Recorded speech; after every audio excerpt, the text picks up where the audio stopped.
a feeling we're not in Kansas anymore. N3 Radio in the mix.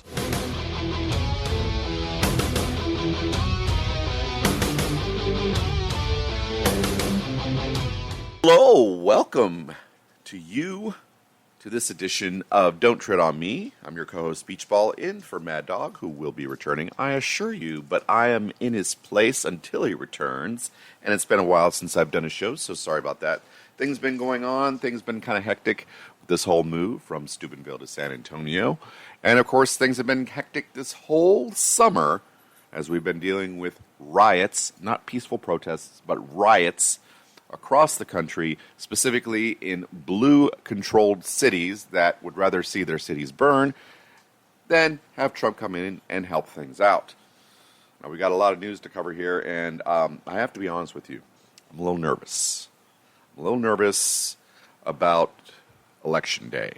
A couple of months ago, definitely before COVID hit, I was really, really not worried about the election. I knew Trump would win.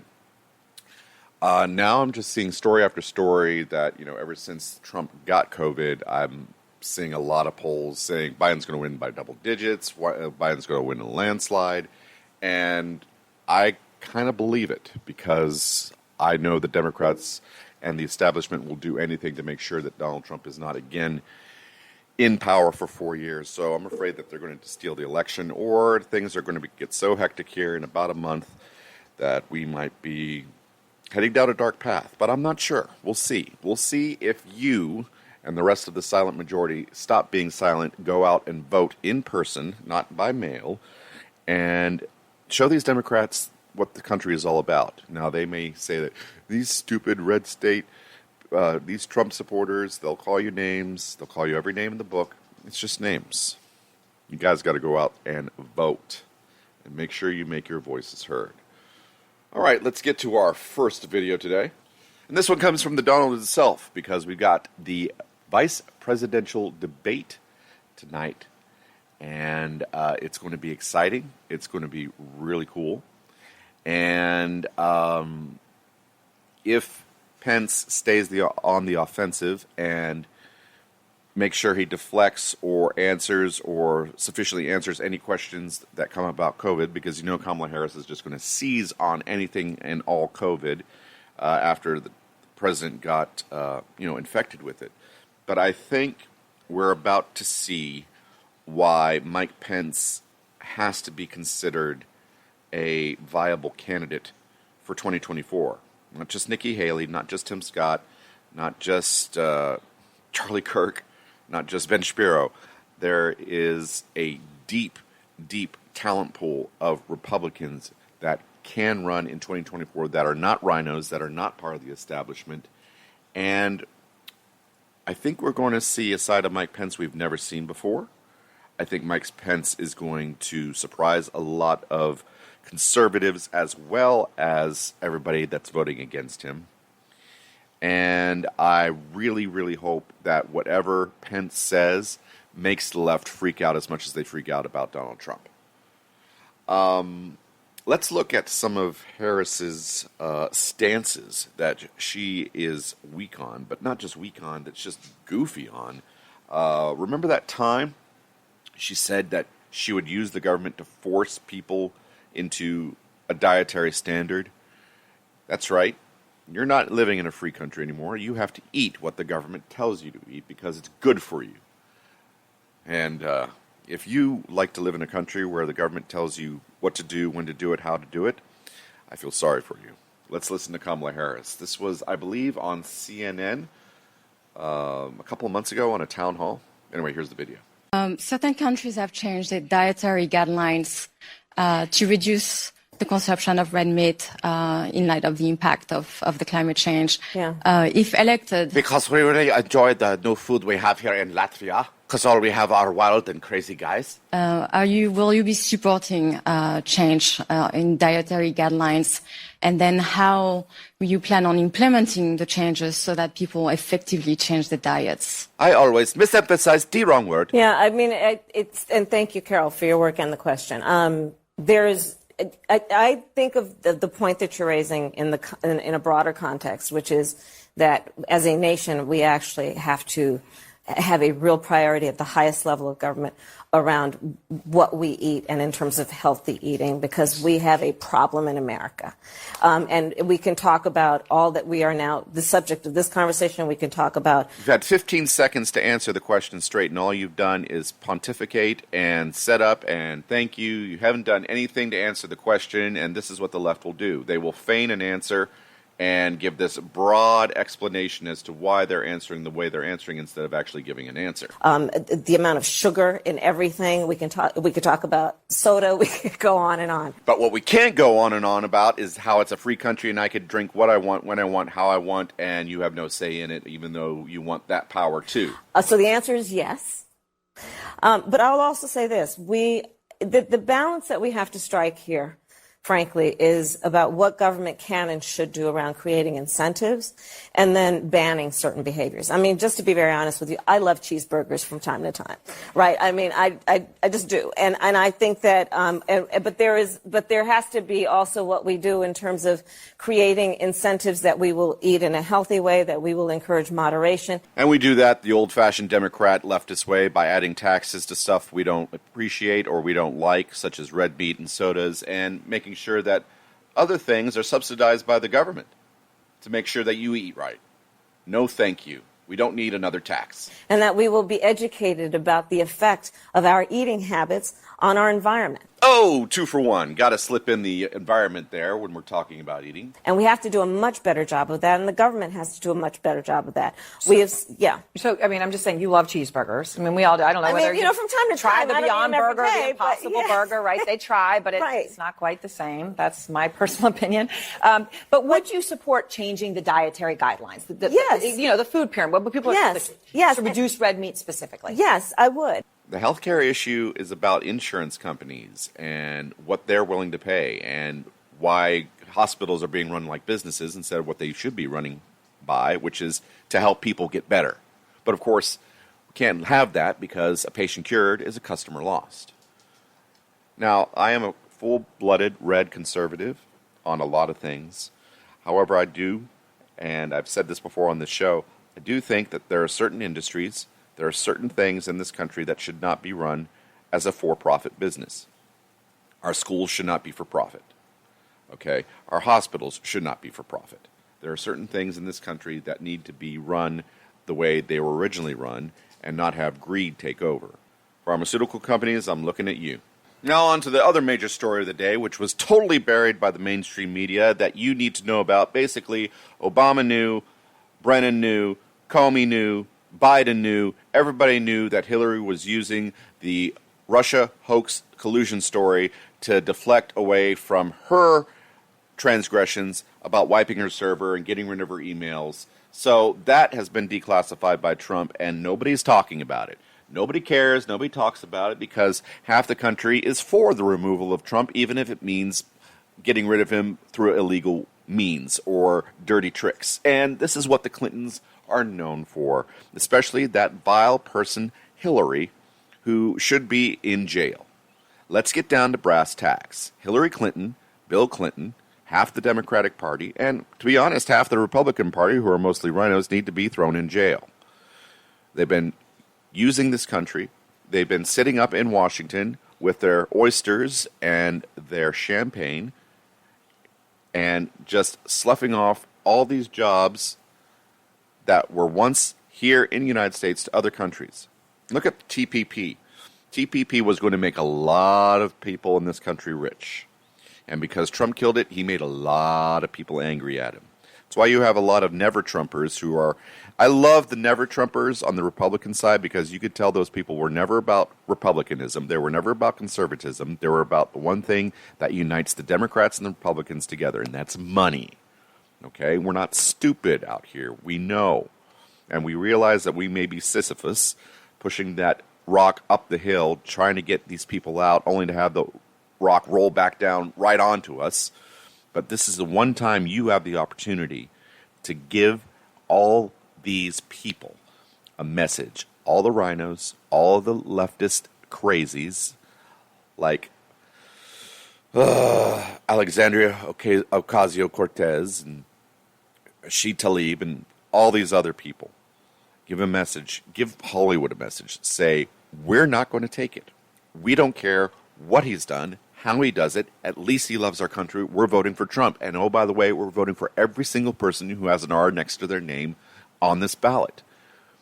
Oh, I really hope that the polls are wrong. And I think they are, because as we've learned in 2016, and even before that, polls aren't there to show you who's winning. Polls are out there to guide the narrative. And the narrative right now is Biden's going to win, Biden's going to win, Biden's going to be in a landslide. And if he doesn't win in a landslide, we're going to riot.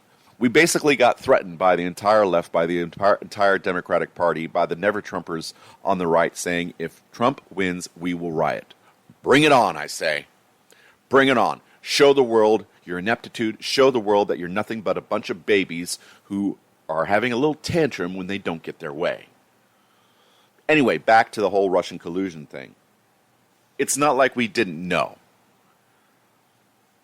If you're smart enough, if you kept up with it, if you gave one iota of attention to what was going on with the Trump campaign, with the Hillary Clinton campaign before the election in 2016, you knew for a fact that Hillary Clinton was lying, that the whole Russian collusion thing was a lie, because you saw how quickly the narrative in the media changed, because the media is just in the back pocket of the Democrats. They're basically the propaganda wing of the Democrat Party. Everybody knows it.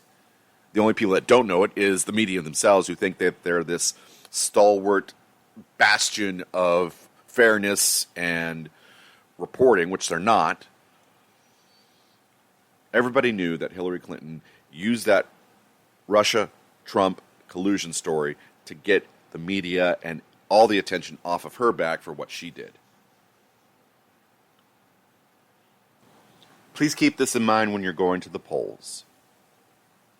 You may not like the way Trump talks and tweets, but he at least cares about this country and gets stuff done.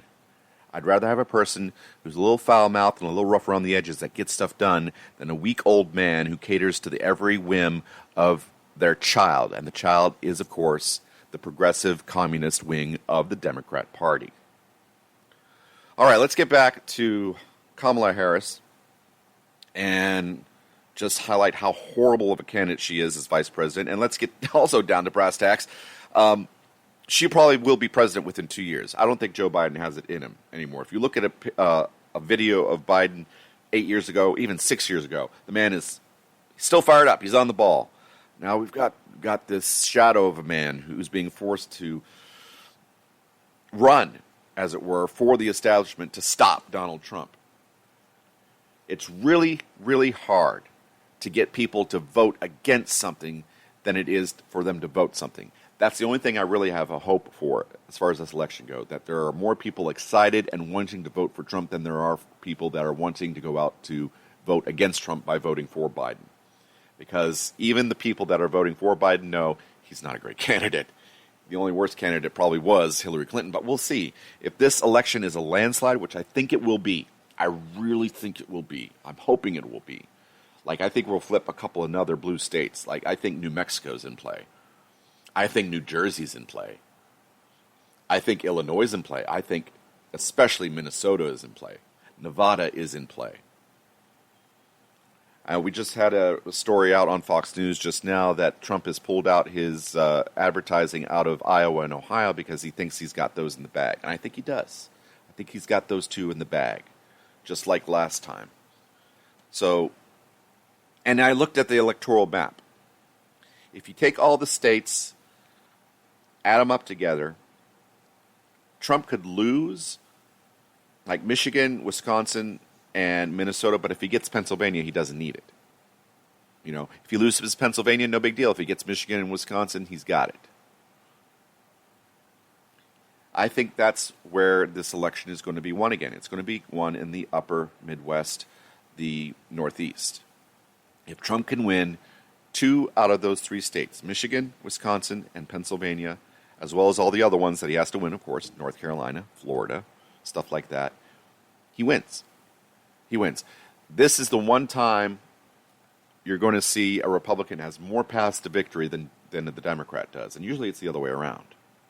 Anyway, I digress. Let's get back to Kamala Harris and her viewpoint on sanctuary cities.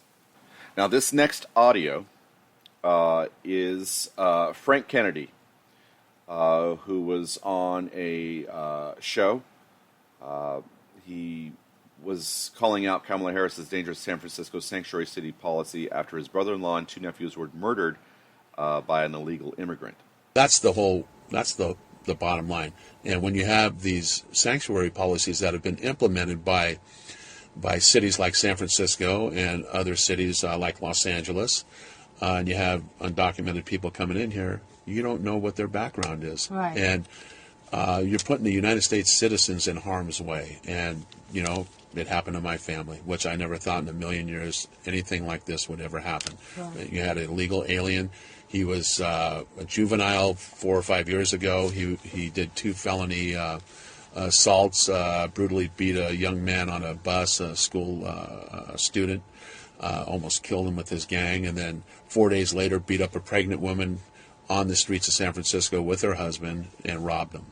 And then he was put in juvenile hall, and then he was sent to L.A., San Bernardino County, to log cabin, and he was cabin, right. Yes, and he was shielded from ICE, from the federal agency, to deport him.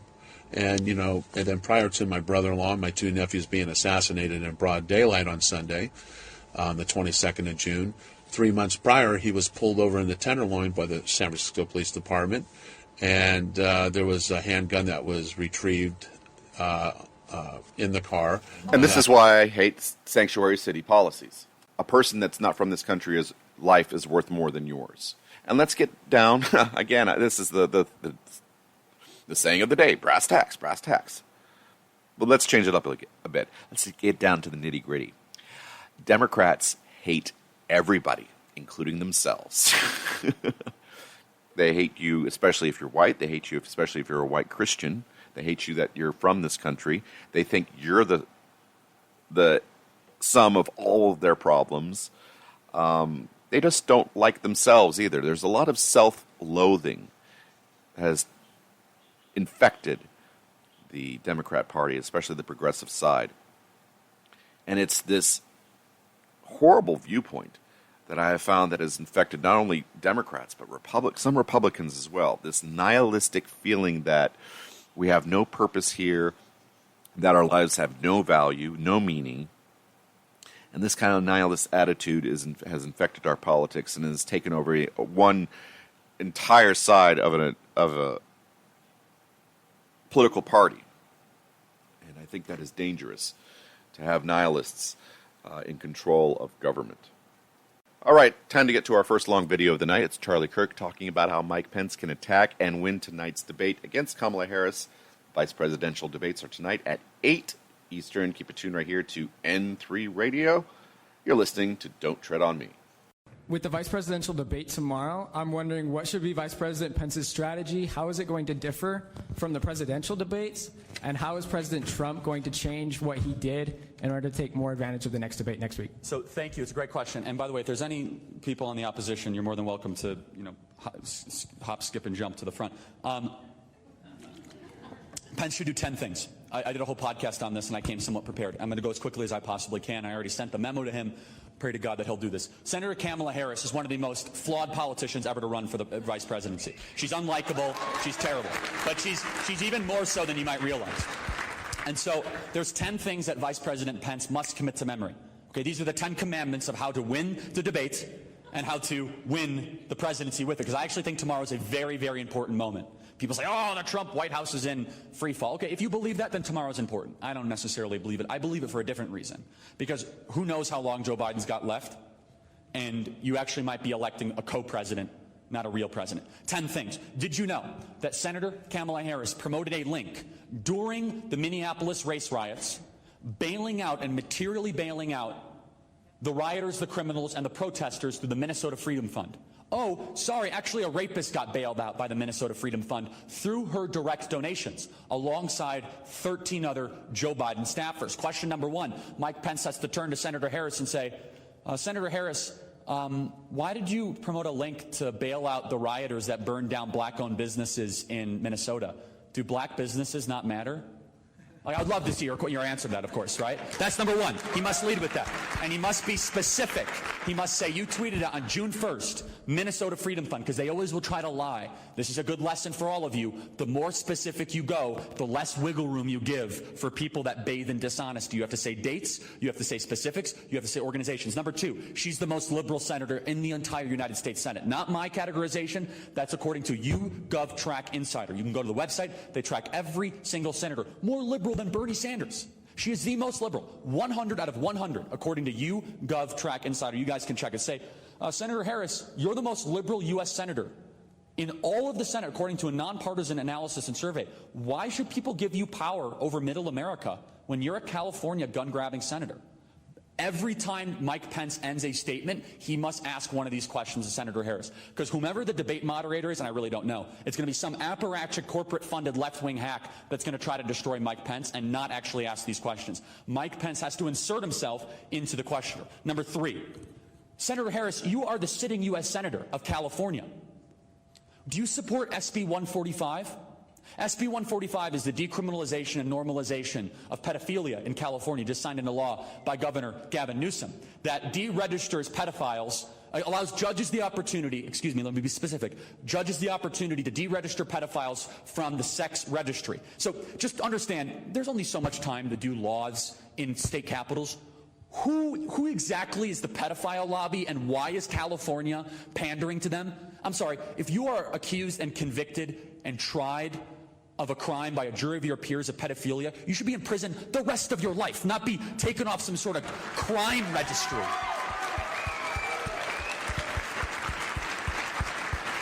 And so even beyond that, Senator Mike Pence should say, do you denounce the fact that your governor and your best friend, Gavin Newsom, whom you knew very well in San Francisco when he was mayor of San Francisco, signed into law the favored piece of legislation from the pedophile lobby? Does that bother you? What do you think about that? Are you worried that Netflix actually has cuties on it? What do you think the fact that Netflix was indicted by a Texas grand jury today, locally, for advancing child porn? What do you think about that, Kamala Harris? All this is happening in California. That's number three.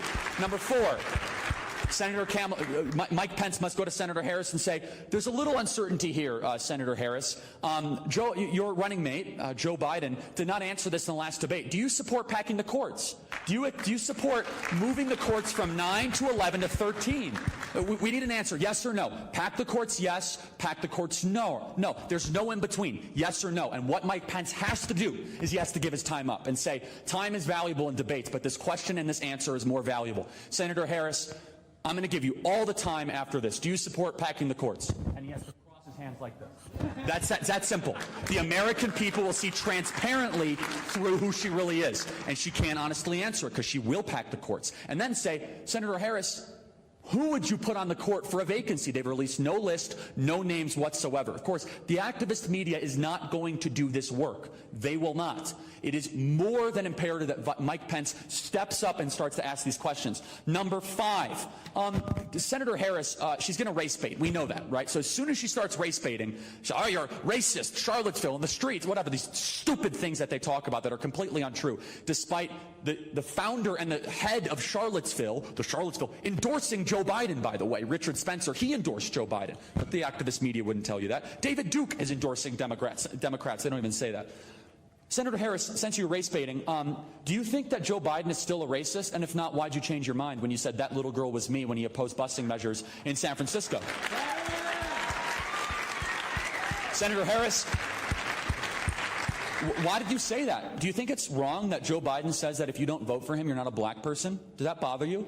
Do you think that it's a problem that Joe Biden called black people super predators? Do you think it's a problem that Joe Biden said the first time he saw a clean-cut black man was when he met Barack Obama? Do you think it's a problem that he said you can't walk into a 7-Eleven without a slight Indian accent? Do you think it's a problem that he said that the urban cities are urban jungles filled with animals? What exactly did he mean by that? Is that a problem? Do you think Joe Biden's a racist because you used to think that? Did you change it because you really changed your mind, which you know is not true? Or because you want power and that's all you've ever wanted? Number six, very simple question.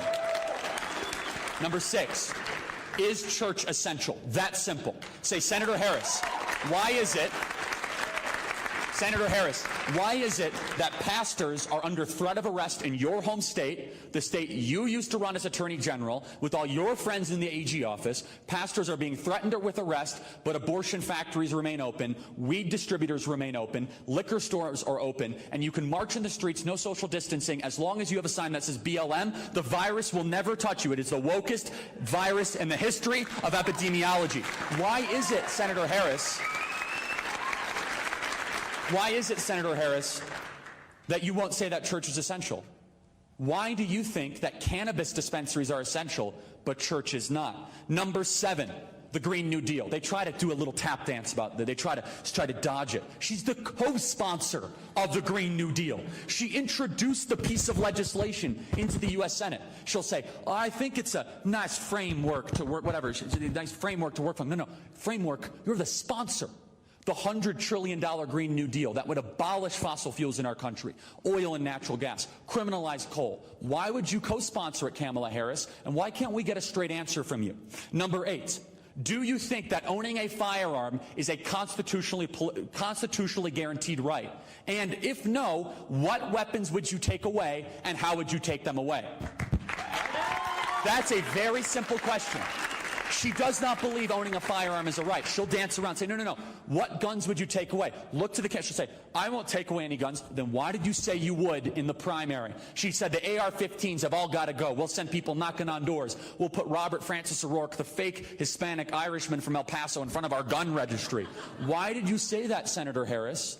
And why would you want to take away women's right to defend themselves against what's happening in the streets of our country? Why do you believe that? Number 9, as soon as Kamala Harris brings up women's rights and health care and abortion, Mike Pence will be attacked on this because he's very pro-life and he deserves credit for that. He must turn to Senator Harris and say, I got one question for you. When does life begin? When does life begin, Senator Harris? Total silence. This is the one question that abortion activists cannot answer. They can't. They all have different answers. Call me old school. I actually think it's probably one of the most important questions that we as human beings can answer, which is when life begins, which is, of course, when the sperm meets the egg and that incredible moment happens when a new life is formed. That is when life begins. She will not be able to answer that. And instead, Mike Pence must say, you have right here someone running for the highest office in the greatest country ever to exist that cannot tell you when a human life starts. I can, she won't. That's a problem. You see, moderate voters will see through her very quickly because she actually has said so many things on either side of the issue. No matter what she says, she'll be lying, but we must expose her inability to answer basic questions. And number 10, on the race issue. She will keep on race baiting. She'll keep on race baiting. And you say, Senator Harris, you've said that we need reparations in our country. You're a big fan of reparations. You said you want to oversee the reparations board. Can you tell us specifically your family's financial obligations since your grandfather owned slaves in Jamaica? Exactly how much is your family going to contribute since you come from a slave-owning family, and what will you do to atone for your privilege? These 10 things is what Mike Pence must do to defeat Senator Harris. And the theme of these 10 things is Mike Pence must be the prosecutor in this debate. Senator Harris might have been a prosecutor in a former life. Mike Pence must put her on trial because this is an opportunity for everyone to see the radical agenda that they embody. Thank you for the question. I love that, the 10 commandments that he has to remember tonight. Let's hope that Mike Pence hits a home run tonight. I think he will. I think Mike Pence is a smart guy, especially being a governor of Indiana and a devout Christian. I think he's got all of his talking points ready to go, and I think he's ready to deflect any kind of attack Kamala Harris has tonight. But we'll see. We shall see. Let's get to another video here. Let's listen to Anthony Brian Logan. Always a great guy to listen to. Check out his YouTube videos if you can on his channel. Subscribe if you can, Anthony Brian Logan. And we're going to be talking about another story that hit this week. Netflix sued and indicted in a Texas court, Tyler, Texas to be exact. Let's hear what he has to say about this story. Keep it tuned right here to N3 Radio. You're listening to D-Tom. Don't tread on How's everybody doing? My name is Anthony Brian Logan, and today we got to talk about Netflix being indicted in Tyler County, Texas, over the movie called Cuties. Now, if you don't know what Cuties is, I'll back up a little bit here and explain that to you briefly before we get into the subject of today's video, which is the indictment and why they were indicted. Now, Cuties is a French movie about these really young girls. We're talking about 10, 11, 12 years old. They say it's a so-called coming-of-age movie. They're involved, I guess, in the entertainment industry, maybe like beauty pageants or whatnot. And at certain parts of the movie, it goes way above and beyond what you should be able to see legally in the US of A, maybe even other countries in the world, okay? Because they're dancing, they're going to pageants and stuff, but you have scenes where they're partially nude, they're striking really adult poses. They're doing things that little kids should not be doing. And I did a video about this a few weeks ago, back early in September, and I was saying that this has got to be illegal. The things that they were doing in the movie, all the twerking and the half naked, that's got to be illegal for kids to do. And obviously, according to Tyler County, Texas, and the grand jury, it is. Now, before I continue, I'm going to read the actual tweet from Representative Matt Schaefer and also the penal code that they may have violated. And I'll place the indictment on the screen before you so you can see exactly what's going on, not just take my word for it. Matt Schaefer says Netflix Incorporated indicted by a grand jury in Tyler County, Texas for promoting material in Cuties film, which depicts lewd exhibition of pubic area of a clothed or partially clothed child who was younger than 18 years of age, which appeals to the prurient interest of sex.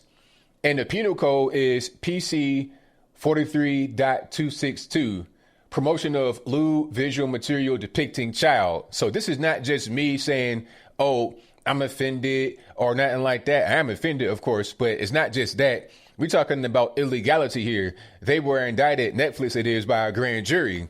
So this is a really serious thing. And I think many of you understood that.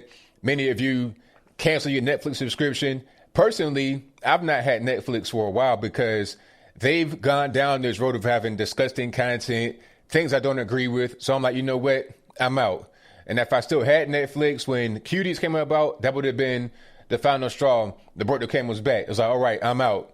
I don't want anything to do with it because if we're going down this road, I'm going to just get off the train and go somewhere else. All right. Now, Netflix says that the charge against them is ridiculous. They stand by the movie. They say that the movie speaks against the exploitation of children.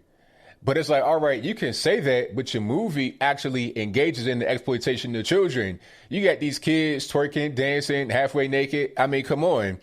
If you got people out there that are pedophiles, which they exist, they're going to flock to this movie because of the content that's in it. You can have an entire movie that's hour and a half, 2 hours long. It could be riveting, beautiful cinematography, great story, really wholesome, uplifting, all this, that, and the third. But if you got 5 minutes in there, a little girl's naked or halfway naked twerking, I mean, come on.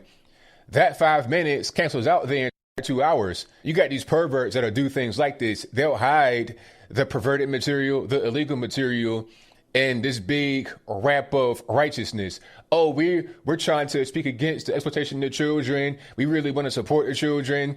But you're going to put that basically child pornography in there, a thing that is so ridiculous. Before the grand jury indictment came, there was a trigger warning about it saying that it has partial child nudity, female minor breast exposed. I mean, that was already there before the indictment came. So it's not just Tyler County, Texas. It's not just me. It's not just people on the internet, people in the street, or IMDb. It's not just them. It's all of us combined that are saying this is way too far. This is above and beyond what can be considered art. And it says that right there in the indictment. I think it's pretty much crystal clear what's going on here. It's a lot of things like this that try to slip through the cracks, especially foreign films. They put in really lewd and disgusting things that are illegal to try and soften you up for it, right? When you got children, you got to protect these children. I can understand if you have adults that want to engage in that kind of content, and it be just adults, okay? I wouldn't even be mad if it was framed as like older teenage girls getting involved and you had girls that were actually like in their 20s doing it, okay? That'd make more sense. You got adults, all right? But you have children, 11 years old, little kids. And the craziest part is that 600 girls auditioned for the lead role in the movie. So my question would be, like I had in previous videos and previous live streams, is, okay, if you had 600 girls that auditioned for the movie, what were they doing in the actual auditions? Were they twerking and dancing? Were they halfway naked? And was it filmed? Who has the film? Where is that being distributed? You understand where I'm going? You can say that this is a movie that's really great, it's really riveting, it's a coming-of-age story like some so-called celebrities did, and that's fine, according to you. However, we can't ignore the obvious illegality that's going on in the movie. Aside from the moral perspective, morally, it's clearly wrong. I mean, nobody's going to, if you're a moral person and you see what was going on in that movie, you are going to know that this is wrong. But legally is wrong too. And I said that in my previous video. That's why I didn't want to put any links to the movie or any scenes or anything like that in the movie, or really even any pictures from the movie, really, because I'm not trying to push this pornography of little kids. I just don't want to do that. I'm not into that, obviously. Number one, I'm not some type of child abuser. I'm not a criminal. I'm not going to help them engage in their criminal activities. Hopefully something comes of this, okay? Because you got a Tyler County, Texas. This should go to the federal government, quite frankly. You should have Trump on the horn, Bill Barr, the whole squad to get on this, to get Netflix under control. Because I think if you allow cuties to just be on there and people are watching it and it's fine, that's going to promote other movies to do a similar thing to this. Oh, it's just art. It's a coming of age story. So we're going to have 1,000 little girls, 8, 9 years old, come audition, and we're going to film it, and they're going to be twerking half naked. This needs to stop. Whoever was behind this, they need to get locked up, put up under the penitentiary. That's just how I feel. But I think I'll leave that right there for now. And what say you? Do you think that Netflix deserved to be indicted over the movie Cuties? If that's your viewpoint, let me know why in the comments below. Or did they not deserve to be indicted? Was the movie really good? Was it riveting? Was it a coming-of-age story?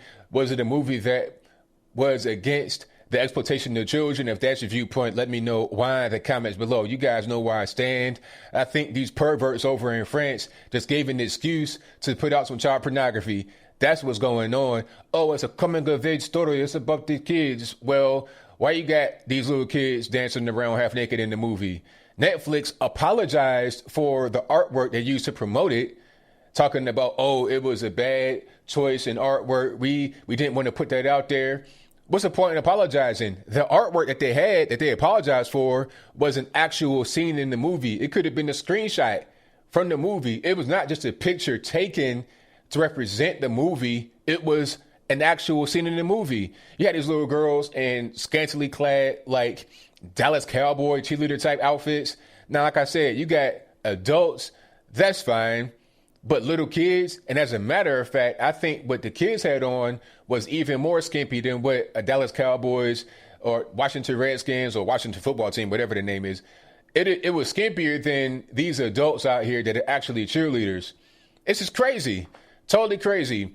I hope that this indictment makes Netflix remove that type of content, cuties and whatever else is on the platform that shouldn't be there. And I hope this wars off any copycats, because like I said, if they let cuties just be out there, it'll be some more pervert directors that'll produce a beautiful movie and then put in 5 minutes of filth that is the actual thing that they want to see from the very beginning.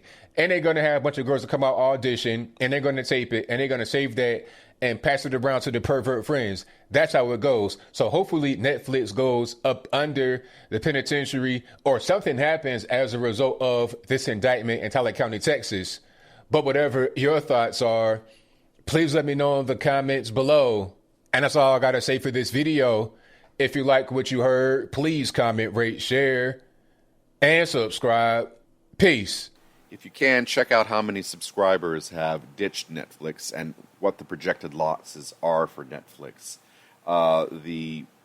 When the story broke that they were indicted, the stock just dropped like a rock. It was a great thing to see. We have to remind all these degenerate people that if you promote filth, show filth, and bask in its dark glow, that you will pay monetarily for it. I will never watch Netflix again. I don't care what is on there. I don't care what exclusive is on there. I don't care if it's a movie I haven't seen in years or a movie that has never been released. I'm not using Netflix ever again. Just like with the NFL, the NBA, the MLB, the NHL, NASCAR, every single sport has decided to go woke or get rid of certain things they deem racist or just fully embrace this identitarian Marxism. I'm not watching anymore. I'm not investing my money anymore. Goodbye, good riddance. I used to be a big NBA fan. It all started in 1988 when I got to be a ball boy for the night for the San Antonio Spurs, and my love for basketball grew from there. I was even a coach for an American Basketball League team, the Texas Fuel, back in 2010. I celebrated in 2014 when my Spurs won the championship. I lamented how LeBron had broken the league by showing other players that you don't have to be loyal to your teams. You could just go off, be a free agent, and win a championship somewhere else. And it brought on these whole new super teams, and it ruined the NBA. And now, speaking of the NBA, LeBron's legacy is that, and I love this column by Jason Whitlock from Outkick, LeBron James's legacy is how he destroyed everything that Magic Johnson, Larry Bird, and Michael Jordan built up. He crushed it just by embracing this far-left identitarian Marxist politics and the domestic organization known as BLM. He destroyed it. And let's listen to, I'm not sure if we're going to have Clay Travis or Jason Whitlock here in this next video, but they're going to talk about, since we not only talk about politics here, but pop culture as well. Let's find out how bad the NBA is ever since they embraced BLM. Keep it tuned right here to N3 Radio. You're listening to D-Tom, Don't Tread on Me, co-host Beach Ball in for Mad Dog. Jason Whitlock, are you excited as I am that the NFL seems to be going down the Major League Baseball path and not making the decision? Like, everything feels like football now when I watch the NFL. Still not perfect. You know, there's not enough crowds. You know, the noise feels different. The crowd shots, like last night, you're sitting around watching Lambeau Field. There's no point in having the Lambeau Leap. Obviously, we all want stadiums to be filled back as soon as possible. But when you actually watch the NFL, I find that it's relatively easy to get lost in the NFL itself, in the games themselves. Are you with me? I would agree. I felt like, because I watched the Chiefs' little Monday Night Football special, the closest on CBS, and the thing that I noticed, and again, maybe I missed, but I just didn't see any of the social justice commercials. Yep. And it was like I'm watching a sporting event, and this political stuff's not being jammed down my throat. I think they had a commercial that was pretty good about voting, but it wasn't. There didn't seem to be any partisan message to it, and so yeah, I think the NFL is justifiably looking at these NBA ratings and saying we want no part of that. And I think the TV executives, particularly at CBS, Sean McManus is probably the ballsiest guy in sports media, and I think with one of those huge jobs, where I think that they've done an incredible job of trying to tip their hat to the BLM crowd to keep them off their front door, while also just minimizing it. And look, maybe the players have figured it out too, in terms of like, do we really want to cause economic suicide? Do we really want to loot, riot,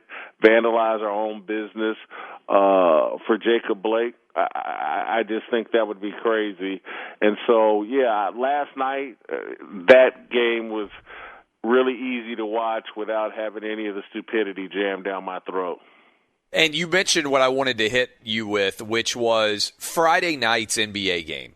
Friday night, the NBA was only competing with Major League Baseball, the Cardinals on the road against the Padres, right? Game 3 of that series, I think it drew like 2 million, some odd viewers. Otherwise, there's not a lot of sports going on Friday night. In fact, many people are home. They can't go out to bars and restaurants like they ordinarily would. You would think that there would be a huge audience of people looking to be entertained. Whitlock, the NBA had 4.5 million viewers for the finals. That was down nearly 70% off of last year's Game 2 in the NBA Finals. Airing on ABC, it's not like you can blame people not having cable or any of those excuses. And this was the least watched NBA Finals game on record in like 40 years since Magic and Larry came into the league. Most people are not going to talk about it because you know how it works. People on social media are trying to protect the NBA. They won't say a single bad word about it. This show is one of the few places you're going to hear us talk about it. You wrote an interesting column at Outkick and said that you think LeBron's legacy is going to be that he basically tore down the league that Magic, Larry, and Michael all left, the NBA that had become very popular. It's pretty wild to see, isn't it? Well, I just think it's going to be hard to call yourself the GOAT if your legacy is I diminished the league and made it less popular. Yeah. That certainly isn't Michael Jordan's legacy. That wasn't Bill Russell's legacy. It certainly wasn't Magic and Larry Bird's legacy. But my thoughts on LeBron go much bigger than just the NBA. His impact on all of professional sports, because so many of these players look to him as the leader, and there's been so much bull spewed in the mainstream sports media on all the debate shows and all the talk of player empowerment. And, the players just now have so much power, and it's such a great thing for the league. And it's just not true. These athletes are young. They've been making millions of dollars at a very young age. They're just... I don't blame them. I'm just telling you, if I were walked off a college campus at age 21, 22, someone handed me a 7-figure salary or something close, and if at 17, 18, 19, 20 years old, that's where I thought I was headed, like, man, well, if I just make it age 21, 22, I'm going to be rich. I don't know if I would be the smartest guy on the planet. I don't know if I would understand political issues at a high level. I would probably be a sheep for social media the way LeBron James is. And so many of these guys look up to LeBron James, and he's been godded up by so many people in the media that I don't blame the athletes for looking up to LeBron James and following his lead. But he's taken these guys on a path to hell. And what's comical that no one talks about, it's comical but it's also sad, is LeBron's going to make his money. It's whoever the 15, 16, 17, 18-year-old athletes are, that's who's going to be damaged by this. And that's who's not going to make nearly as much money coming into the NBA as they thought, or what they on the path they were headed on. They may end up making less money than LeBron James. They're certainly going to be in a league that's not as popular domestically as it has been, and that's on LeBron James. He's a social media addict. The guy, I don't know if you've seen the documentary on Netflix, The Social Dilemma. Yeah. But man, LeBron James needs to watch that.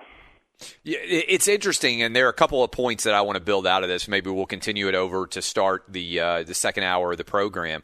But I think a lot of these NBA guys are not aware that they're going to make 50% of their contracted for salaries next season. And that might be high, because they're not going to have crowds. They're going to have trouble, I think, selling many of the tickets for the games that they do have. They're going to play a lot less than 82 games. And I thought a story that didn't get enough attention, and I think she's pretty smart in many ways, Michelle Roberts, who represents the NFL players. The NBA players. She evidently got up at this meeting when the players were talking about not going back and calling off their season in the wake of the Jacob Blake incident. and it made a lot of players uncomfortable. I can't remember who the player was that what was it, Patrick Beverly, Patrick I think? Beverly. Yeah, that called Patrick her Beverly. out and said, like, hey, you work for me. But she basically got up, my understanding is, and laid it out for the players. She's like, okay, you guys can walk out on the season if you want to, but you understand you're not going to get paid, right? And I think what has happened for a lot of athletes, unfortunately, is social media has disconnected them from the people who actually pay their salaries, right? And many athletes have forgotten what it takes for an average dad and mom family to go to their games and how much money they're spending to be able to go there. And guys like Magic and Larry and Jordan understood they had to build the NBA brand. And I think a lot of the younger guys are taking for granted that they're going to make these huge salaries and that the money is always going to be there, and they're not cognizant of where it's coming from. And I think that's a big failure, and I want to kind of unpack that a little bit more with you when we continue at the top of the hour. But do you agree with me in many ways that that is one of the things that is most challenging here, is that a lot of these guys don't really understand the business of where their salary is coming from, and they pay more attention to social media than they do the people who are actually in the stands helping to pay their salaries? I would go a step further and put myself in the same category. When you are in your mid-20s, early 30s, you don't really understand money. Yeah. And so if you have, man, I got $10 million in the bank, that feels like, well, hell, I'm good for the rest of my life, and I can blow off the next $7 million I'm supposed to make next year or whatever. It's just crazy. They're young, and they're making so much money. Magic Johnson, when I was a kid, signed a 25-year, $25 million contract. Good money, $1 million a year. But he, as good as it was, he knew, like, no, I needed to protect my value long term. Yep. That's not generational wealth. These guys that are, sixth, seventh men in the NBA making $10 million, $12 million a year or whatever, I think they have FU money because they really don't understand the value of the dollar. You can help us have FU money by going and signing up for the Outkick VIP. Thousands of you are doing it. You get an Outkick VIP phone line to be able to call the radio show. You can comment on all of our articles. You can get set up for events as we go forward and life starts to get back to normal. You can get access to Jason Whitlock, myself, our other writers. It's a tremendous value, $12.99 a month or $99 for the entire year. Jason Whitlock, it's a great deal. They need to go sign up, don't they?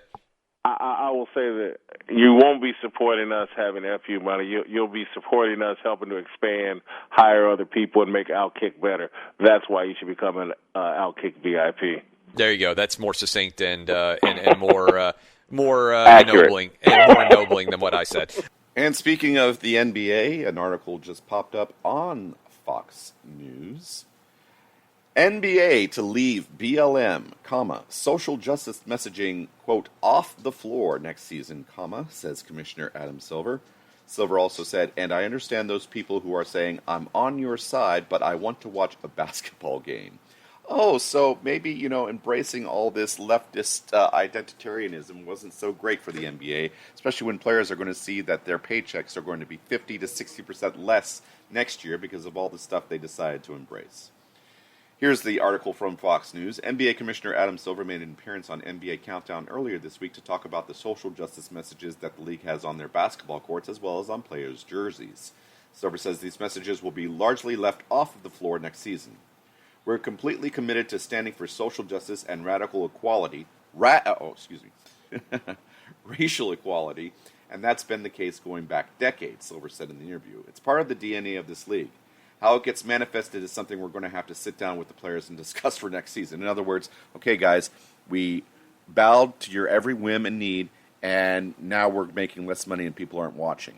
So, and by the way, the best thing about this is the players have really weakened their stance and their position when it comes to renegotiating a collective bargaining agreement.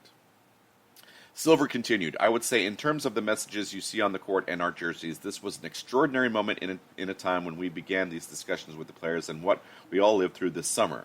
My sense is there will be somewhat a return to normalcy, and those messages will be largely left to be delivered off the floor. In other words, okay, guys, it didn't work. You can still say whatever you want to say as far as social justice goes, but the symbolism has got to go. Quote, also Silver said, and I understand those people who are saying, I'm on your side, but I want to watch a basketball game. Friday's Game 2 of the series between the Los Angeles Lakers and Miami Heat was watched by 6.07 million viewers, a drop from last year's Game 2 finals, and from this year's Game 1, 7.41 million. Game 3 ratings fell again to 5.94 million viewers, marking the least watched NBA Finals game on record. That's right, all those times the people in the NBA and outside the NBA that weren't part of the San Antonio Spurs were, oh, the Spurs, they always bring down the NBA ratings. Well, guess what? The new low goes to the Lakers Miami Heat this year. I'd like to repeat that. Game 3 ratings fell again to 5.94 million viewers, marking the least watched NBA Finals game on record. Some have consistently pointed to the NBA embracing social justice issues right off the bat of its restarted season in the bubble.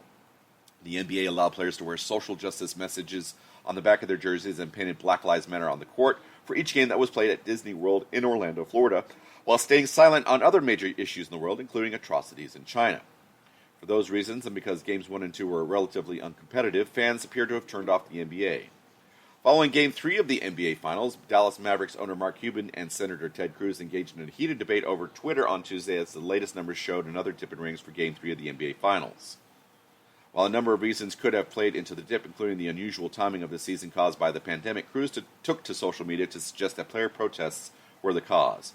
Quote, not surprising, personally speaking, this is the first time in years that I haven't watched a single game in the NBA Finals, he said, using the hashtag #GoWokeGoBroke. The tweet caught the attention of Cuban, who took offense to the senator's stance. Quote, a U.S. senator with 3 NBA teams in his state employing thousands of people, and he is rooting for their businesses to do poorly, he wrote. This is who you are, Ted Cruz. Every minute of your life, this is exactly who you are. Well, no, that's who you are, Cuban, deflecting away from the fact that you're running your business into the ground. Cruz fired back, saying he's been a lifelong Houston Rockets fan and has always supported his state's teams, but decided against it after claiming that the NBA, quote, is engaged in a concerted effort to, 1, insult their fans, and 2, turn every game into a left-wing political lecture. That's dumb. Amen. But Cuban wasn't buying it. You're so full of it. You haven't watched the game of the finals. How would you know what's being said or done? Since when is the desire to end racism and insult to anyone or political? No, that's not what you're doing. You're jamming down identitarian politics down people's throat. It's not about anti-racism. It's about pro-black. And I don't mean pro-black as in, you know, all the stuff that black people need and should have, justice, fairness. It's about saying black people are better than white people. That's what BLM is. And you don't think using Get Woke, Go Broke is a partisan insult? Again, this is who you are. Cruz replied, I wish Cuban loved his fans as much as he loves Chinese money. Anyway, the finals are over. LeBron gets another, finals trophy and MVP, but who cares? I don't care anymore. I'm not watching the NBA anymore. Maybe when they come out and say we are sorry for embracing BLM and their communist manifesto, maybe then I'll go back to the NBA. But they could all kiss my ass. I'm not watching another NBA game ever again. Ever.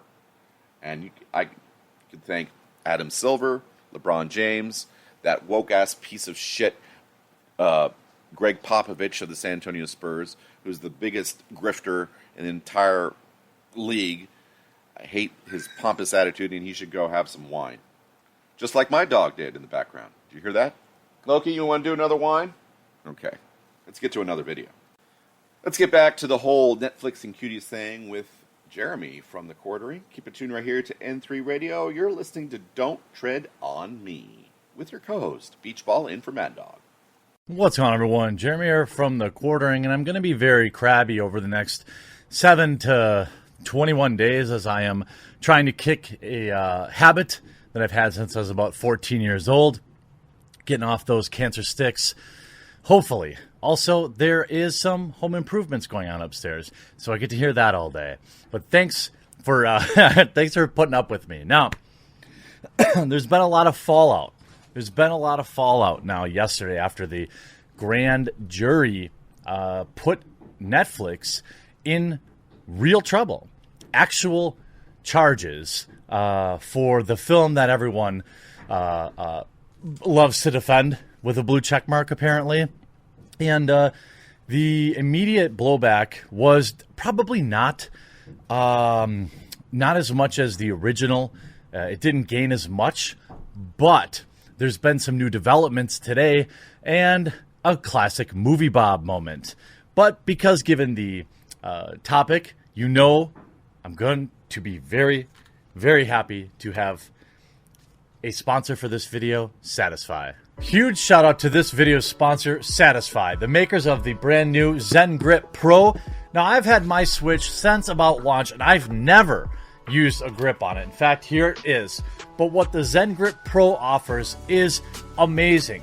It adds a ton of comfort regardless of your hand size. Let's take a look at what's inside the Zen Grip Pro bundle, which, by the way, will make a great Christmas birthday gift or a gift to yourself. Inside their case, you open it up, you've got spots for all of your games. Now, you could just get the grip if you wanted, but if you take the actual grip out, what you see on here is a lot of silicone on the back. So essentially your Switch will float on that. So no plastic on plastic touching. It slides in super easy, and it's in there. Like, it does not come out once it's in there, and it is infinitely more comfortable.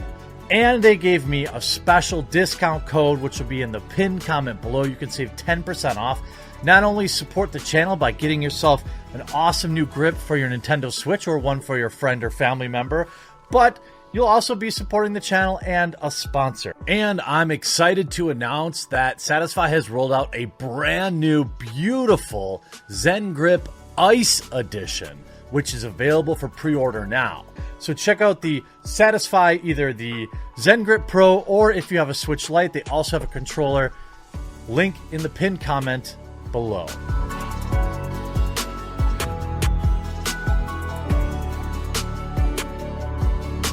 I absolutely love my grip, and they have a brand new ice version on pre-order right now. I'm going to try to get my hands on that as well. And you can save some money by using my link in the pinned comment below. Really, really appreciate you all going so hard to support those that support the channel too. Now, some brief recap here. Obviously, Netflix gets in big trouble by the grand jury down in Texas. Now, it returned this actually back on September 23rd, but it hadn't been revealed until Tuesday. I was wondering, some of the early dates. Stop trying to show me this film. Some of the early dates, I didn't understand why we were just finding out about it like 2 weeks later, but maybe that's a thing. And now they've put out a press release, which I want to take a look at because it's pretty spicy in and of itself. Wait, here it is. So, this is from Lucas Babin, the Attorney General. On September 23rd, a Tyler County grand jury indicted Netflix for exactly what you would think. The summons was served to the corporation on October 1st by Texas Rangers. I know it's not going to be Chuck Norris, but it would be cool if it had been. Section 43.262 of the Texas Penal Code, giggity, says that it's illegal to knowingly promote this type of thing in any way. And it is a felony. The criminal district attorney, Lucas Babin, said of the indictment, quote, "As a district attorney, I have to sift through countless cases and make calls every day on how to keep our communities safe. In our country, it's not uncommon for me to confront cases with, young ones. After hearing about this movie and watching it, I knew there was a probable cause to believe that it was in violation. The legislators of the state believe that this type of thing is not okay." I would hope that all people believe it's not okay. And all defendants are, of course, presumed innocent until proven guilty. Now, I don't know if this means that there's going to be some sort of trial. That sure would be spicy. I would binge that. But interestingly enough, we've got a classic Movie Bob moment. That's right, Movie Bob out here demanding deplatforming of critics. Here you have Movie Bob saying, once again from overnight, need as many of my fans and followers and people in general to report, as in the actual report button, and flag this video, and my channel for being mean against me. My channel and other people, quote unquote, targeted. What is the video? It's a 2-minute memology video, which essentially just combines actual Movie Bob quotes. It doesn't direct anybody to interact with him. It doesn't tell anybody to tweet at him or flag his video. Like, what Movie Bob is actually doing here is brigading and against terms of service as a fellow YouTuber. And what's really a bummer is that all the people in the replies, already done, buddy. On one hand, I feel bad so many people just lead such quietly desperate lives and they feel compiled to join up with mean people. But on the other hand, they go after good people for no reason. Yes, Movie Bob, a good person, all right? I'm so sorry. Yes, done. Tossed in. Done. Look at all these sheep that went and reported. I can't even believe that these people who claim to be against, targeted meanness just are fine. Just are fine involving themselves with it. And Movie Bob has been talking a lot about the movie. I mean, he tries to compare it to playing Call of Duty. Except there were no real people in Call of Duty. And he is just, you don't know what the movie's about. Again, I don't know what else to say. It's Movie Bob. I mean, I bet you he's retweeted support for the film like recently. Here you go. Right there. He recently supporting the film. Liking Enola Holmes, not surprised there. So anyway, it's Movie Bob. You would expect that. No, of course, you shouldn't be flagging down videos just because they point out the exact things that you've said. Now, what's next for all of this? Well, we saw yesterday, I don't know. I don't think Netflix will remove it, and I will stop short of demanding they remove it. But the indictment is a spicy one, and if they have to, drag people in to, testify or other things like that, what else are we going to find out? One of the big questions I'd like to know is, where are all the audition tapes? Where do they go? It says it has no serious literary, artistic, political, or scientific value. It specifically mentions the award-winning film. It premiered at Sundance Film Festival. Well, one thing I want to remind everyone of, let's just look up founder of Sundance Film Festival. Let's see what the latest story, literally the top story here. Sundance co-founder gets 6 years for doing exactly what you'd think. The type of guy that would give this film an award. And it's just a disgusting case. It's just awful. We're going to have to wait and see if we see any more real developments here, and if there's actually going to be a trial, if there's actually going to be anything here. I mean, you could see there's a lot of people covering in the last 12 hours, but I got to say, it couldn't have happened to better people. For Netflix, for ruining so many great franchises, for cutting off shows for particularly no reason at all, like Dark Crystal, and a wide variety of other just heinous acts. Netflix, I look forward to your day in court. I hope you enjoyed this video. We'll talk to you again real soon. I really enjoyed Jeremy and his videos. If you can, check out his show, The Quartering.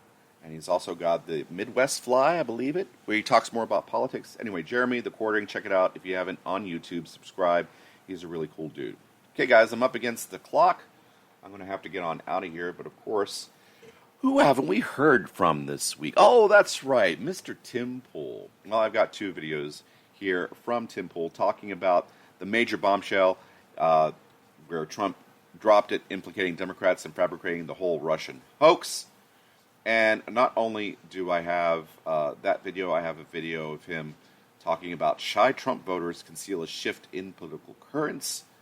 And, of course, one of the other things that happened today or yesterday. The governor of Michigan, Ms. Whitmer, who is a dictator in waiting. I pray to God that this person never gets another high office again, because she is absolutely horrible. And actually, you know what? We'll go to Tim's old partner, Adam, in Adamcast IRL for this story. We'll listen to Adam. Adamcast IRL. Check out his channel, talking about Governor Whitmer. Then we'll hear from Tim Pool talking about the Trump bombshell dropping on the Democrats, and also his viewpoint ending on a good note, why he thinks that those shy Trump voters aren't telling the pollsters what they want to hear, and that they're going to come out in force and get Trump back to office. So, thanks for listening to this edition of Don't Tread on Me. Got the Jazzlands coming up next here on N3 Radio and at n3radio.com, and after that, bang your head with DJ Kenny Starr. You guys have a great day, great week. We'll be back as soon as we can. This has been Beach Ball 29 for Don't Tread on Me here on N3 Radio.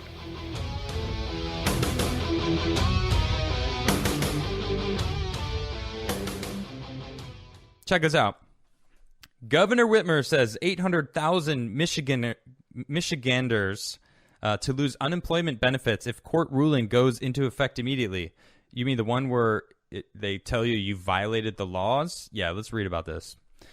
Governor Gretchen Whitmer is asking for clarification from the Michigan Supreme Court about its ruling against her emergency powers, saying that up to 830,000 Michiganders could lose unemployment benefits if the ruling went into effect immediately. On Friday, the Michigan Supreme Court issued a ruling that many of Governor Gretchen Whitmer's emergency orders regarding COVID safety are not legal. The stunning ruling said she illegally drew authority from a 1945 law that doesn't apply. One aspect the court pointed out was the redeclared states of emergency in what has been a string of orders from Whitmer. The state of emergency is meant to last 28 days. The governor does not possess the authority to exercise emergency powers under the Emergency Powers of Governor Act of 1945. MCL 10-3.31 ET, I'm not sure exactly what that is, but because that act is an unlawful delegation of legislative power to the executive branch in violation of the Michigan Constitution. Accordingly, the executive orders issued by the governor in response to the COVID pandemic now lack any basis under Michigan law. Spelled out, the ruling says Governor Whitmer did not have the authority after April 30th to issue or renew any executive orders related to the virus. She's made 180 of them since then. 180. So she went above and beyond how, like, what her powers were as a governor. She went way past 28 days. Now, many will probably argue that this is an unknown variable. It's a novel virus. We don't know exactly how bad it is. So, sure, let them have the authority to lock everything down. No, I don't think so. I think that's completely ridiculous. Now, Governor Whitmer is asking that the court clarifies that their October 2nd ruling does not take effect until Friday, October 30th. Whitmer says if the ruling went into effect immediately, up to 830,000 Michigan workers and their families could lose crucial unemployment benefits. Or you're just trying to make it seem like that's the reason why, because it seems like your authoritarianism is catching up to you, Whitmer, and you're trying to make it seem like you care about the families. Oh, now you care about the families. Now you're not trying to, you're trying to go back on the fact that you did some illegal stuff. You were basically a mini dictator in Michigan, telling people what they can and can't do, until now the court has come down and said, you did it wrong, girl. So, I mean, that's what I'm seeing anyway. This is crazy. We need this transition period to protect the Michigan workers and families who are depending on unemployment benefits to pay for their bills and put food on their table, and to protect Michiganders everywhere who are counted on their leaders to protect them. Or you can open up the state and let them work because you shut it down. Look at South Dakota. They're doing fine. Look at Sweden. They're doing fine. Everything's fine.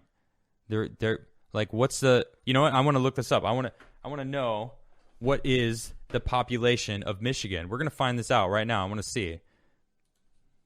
Population of Michigan. Let's see here.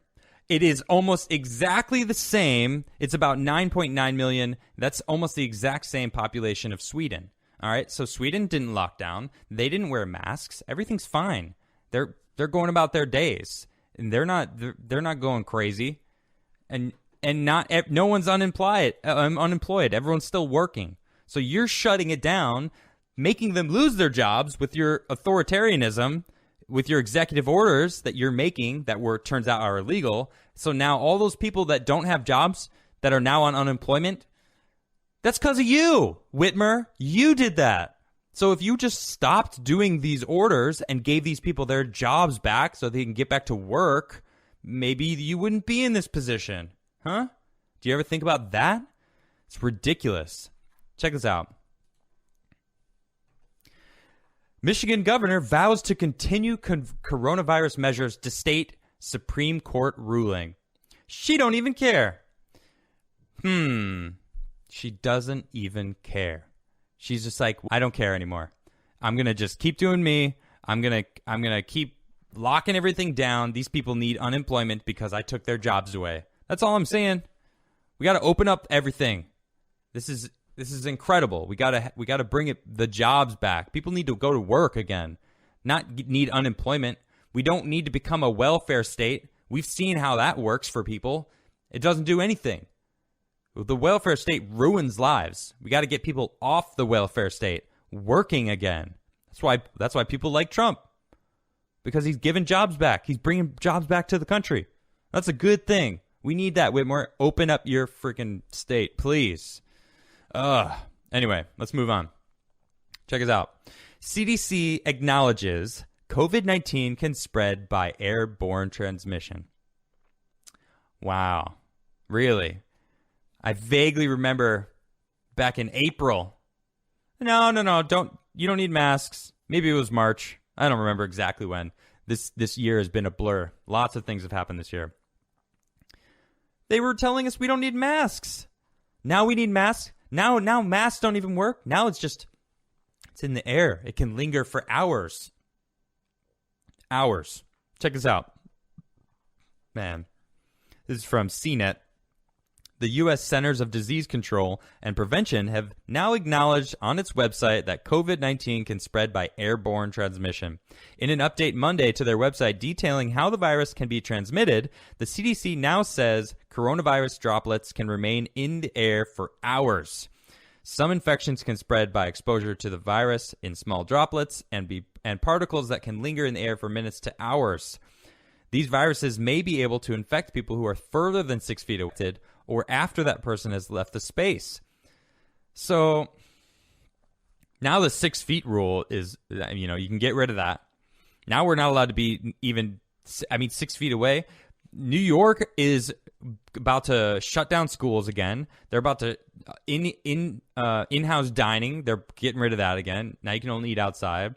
It wouldn't surprise me if Jersey jumped the gun and straight up said no more in-house dining anymore. It was delightful to eat inside. It's been so long. I mean, now I don't live in New Jersey. Thank you so much, Tim.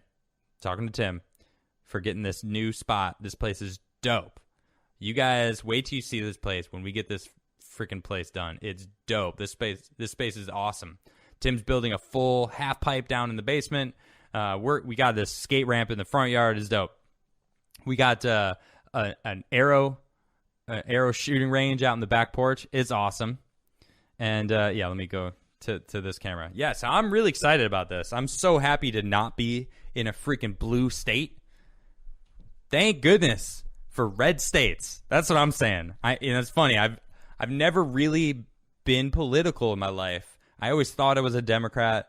It turns out I am not a Democrat. I am way more conservative than I ever remember being, but I'd never really, had to define myself politically because I never was involved in politics. I was busy, skateboarding or writing music, traveling the country, traveling the world for my job. That's what I was doing. I didn't worry about politics. I was like, politics. I'll leave it for the people that are actually political. And now I'm realizing like everybody needs to be political. We all need to be involved in this. So we have to pay attention. We have to know what's going on. And it's incredibly important. So, I mean, now like this whole COVID thing, I mean, I lived in Sweden. My wife went to Sweden in July and spent a month there. And she came back. She was like, wow, it was so nice to see people's faces. And, I got off the train and had a mask on. And everyone was looking at me like I was crazy because I had a mask. And I was like, wow, that must be nice. It's funny. I did leave Jersey. When I was leaving Jersey yesterday, I saw a group of guys going had masks on. I was like, oh, look, faces. That's so sad to me. That excites me. Seeing faces. I mean, they were definitely all friends. They were like laughing and hanging out. So it was a cool, joyous thing to see. But the mere fact that I was excited to see faces, that blew me away. I was like, man, this is nice. We take for granted. Like, imagine going out and not seeing people wear masks at the store. Isn't that exciting to you? It is to me anyway. I'm looking forward to being able to just politely smile at people and say, hello, good day. And not just from my eyes, like that's all you can see. Like, hey, that's not enough. It's just, man. So this is crazy. I don't know. I don't know what's going on with it. To this day, Democrats insist that Donald Trump is still colluding with the Russians and that the Russians are interfering in our election to once again help Donald Trump win. That was one of the main arguments they made in 2016 and following. We endured years of the Russiagate investigation where they claimed Donald Trump colluded with Russia with foreign help to steal the election from Hillary Clinton. They launched an investigation, the Mueller probe. They didn't find evidence of any collusion. And as we now know, evidence keeps piling up that this whole thing was a hoax. We also have evidence to suggest Joe Biden himself was helping stage this hoax to sabotage the incoming administration after Donald Trump actually won. The latest declassified documents suggest Hillary Clinton made the whole thing up to distract the public from her email scandal. Now, these are allegations. And of course, the resistance Democrat types are saying Donald Trump is selectively releasing documents to make it seem like he's innocent. The only problem, the Mueller probe found nothing. So if I had to make an assessment, I would say the Democrats are lying about this. We have seen the anti-war progressives agree. The Russia hoax narrative was ridiculous. Check this out. DNI declassifies Brennan notes CIA memo on Hillary Clinton, quote, stirring up scandal between Trump and Russia. A source said Brennan's handwritten notes were taken after briefing Obama on the matter. I got to try and break this down for you. Please listen. One of the biggest challenges in covering the Russiagate hoax and Obamagate when they spied on Donald Trump is that they're extremely complicated stories to break down. And there's a ton of evidence that paints a picture. Most people don't follow this because it's increasingly difficult to stay up to date on all of the facts that are emerging. But let me just say, every day as more information comes out, it looks more and more like the Democrats lied and sabotaged Donald Trump's incoming campaign. For whatever reason, because they lost, because they were doubling down on the hoax they were perpetrating, at least if these allegations about Hillary Clinton are true. They were trying to disrupt and damage Donald Trump before he got into office. But I believe there may be other motives. You see, before Donald Trump got elected, the Russiagate story narrative was an attempt to actually stop him from winning. But he won. After he got elected, It was an attempt to sabotage his entire first term so that he couldn't do anything, and thus they could hurt him, impeach him, or prevent him from winning a second term. It doesn't seem to be working. Donald Trump has the power, and the documents are being declassified. Of course, how do you think the media is handling these things? This is where it gets scary. We have evidence of more corruption, more evidence than we had about Trump. So this should warrant an investigation. In fact, documents were sent to the feds suggesting they should investigate Hillary Clinton. They didn't. They investigated Donald Trump. And this is where we're at now. The media is pumping out story after story, making it seem like, oh, actually, Trump is just trying to trick everybody. If I'm going to entertain 3 years plus of Russiagate, we're going to entertain Obamagate. Because why not? I mean, like they said about Trump, if you've got nothing to hide, then what's the problem with the investigation? Well, let's get into this and see exactly what's going on. Before we get started, head over to timcast.com/donate if you'd like to support my work. There are many ways you can give. There's a P.O. box if you'd like to send me stuff. But the best thing you can do, share this video. I'm going to show you Fox News. I'm going to show you CNN. And I'm also going to show you Just Security, who gives a pretty fair assessment of what these documents mean. It is not definitive proof of anything. And I'm going to criticize a Fox News op-ed that tries to make it seem like this is proof Hillary Clinton did do this. This just shows it is not clear cut. And it may mean that Hillary Clinton did try to frame Trump, considering the evidence we have about Barack Obama, Joe Biden, Comey, Sally Yates, all of these individuals whose names, many of them you're probably saying, I don't know who these are. I'm going to show you evidence to suggest there is dirty politics afoot, and it really does seem like the previous administration was sabotaging the current. If you think that's important for people to know, please share this video. It's not going to be perfect. I'm going to try my best to break this down, but trust me when I say the details involved in the Obamagate and Russiagate scandals are extremely difficult to break down, and you would probably need a 3-hour-long documentary to truly understand just what happened. But if you think I'm doing a good enough job, please share this so that people can figure out a little bit of what's going on. Don't forget to like, subscribe, hit the notification bell. I don't want to read Fox News or CNN for you first. I want to read Just Security. And to be fair, I believe that some of these Just Security reporters and journalists are biased against Trump. But upon reading the news, it seems that their assessment, their initial publication of what happened is the most fair. And then I'll show you what's happening. They say, Ratcliffe, declassification of CIA documents. Director of National Intelligence, John Ratcliffe, yesterday declassified documents that revealed former CIA Director John Brennan had briefed former President Barack Obama on Hillary Clinton's alleged attempt to link President Trump, then the presidential candidate, to Russia as a means of distracting the public from her use of a private email server ahead of the 2016 presidential election, and revealed a CIA memo that shows officials referred the issue to the FBI to potentially investigate. Wow. Let me just repeat this for you.